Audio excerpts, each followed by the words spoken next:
Oh my god, they're back. Well, truth be told, they never were here before, from their point of view at least. It's time to become a giant monster again, to crush, crumble and chomp.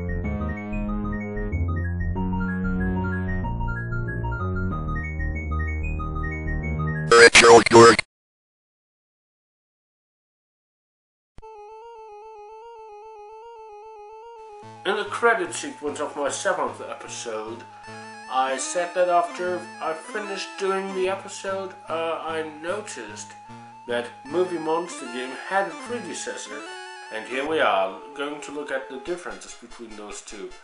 The graphics are a lot more basic than with Movie Monster Game.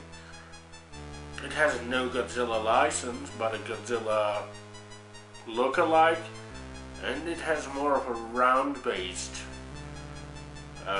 kind of character. Also, eating is way more important than in its sequel, which I talked about earlier. But let's first take a look at our cast. Godzilla, a Godzilla look-alike, having the same abilities with a slight twist. Wherever Godzilla goes, all it leaves behind is destruction. It has a radioactive, corrosive trail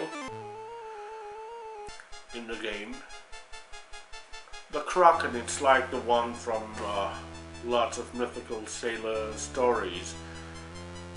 It has always to stay in the water. It can grab everything it can just to stay alive using its tentacles. Then we have Arachnus, the giant spider. Its obvious main difference to Tarantus from the Movie Monster Game is that Arachnus can build a web and dig tunnels, and the webs are useful to hinder the progress of anyone. The Glob is the Blob, or the Glug if you remember my video on Movie Monster Game. It can turn around easily, and in this incarnation it sets fire to the places he went to.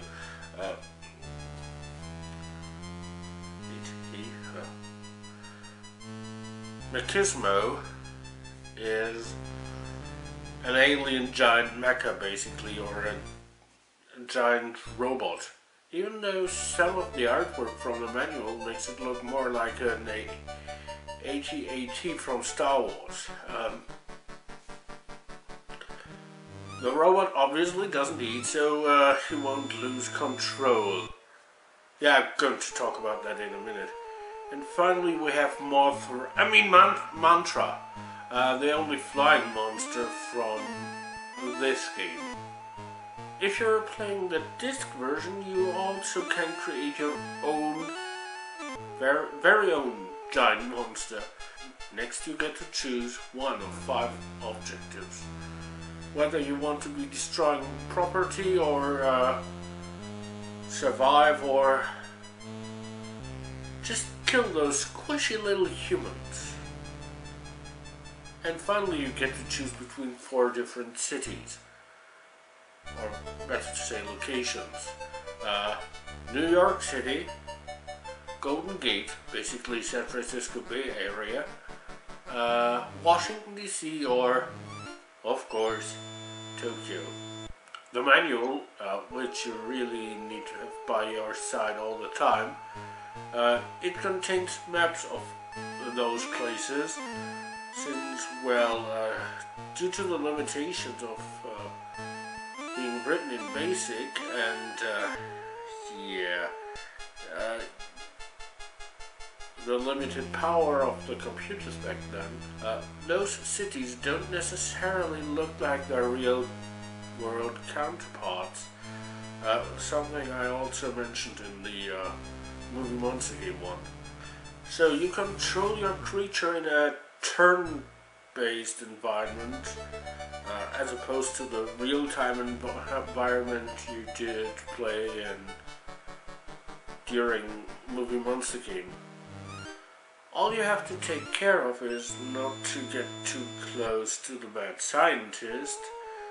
Oh, and the power plants, because they're nuclear, and if you crush them, the mad scientist is the ultimate weapon of the army, since his weapon will slow you down, and of course one of your objectives is to eat if you must. Because if your monster gets too hungry, well, it will follow its instincts and not necessarily your ideas. These instincts might be pretty stupid. So while this game is slower than its sequel, it's much more elaborate in its simulation of a giant monster.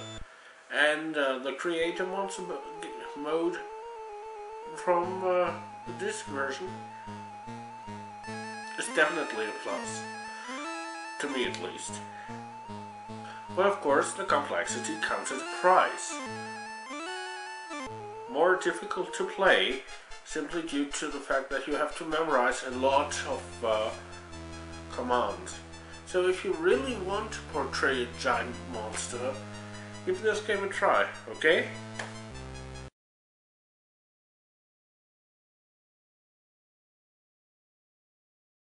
Next time we'll make some music, trying to climb the charts, and ultimately our goal is to be on top.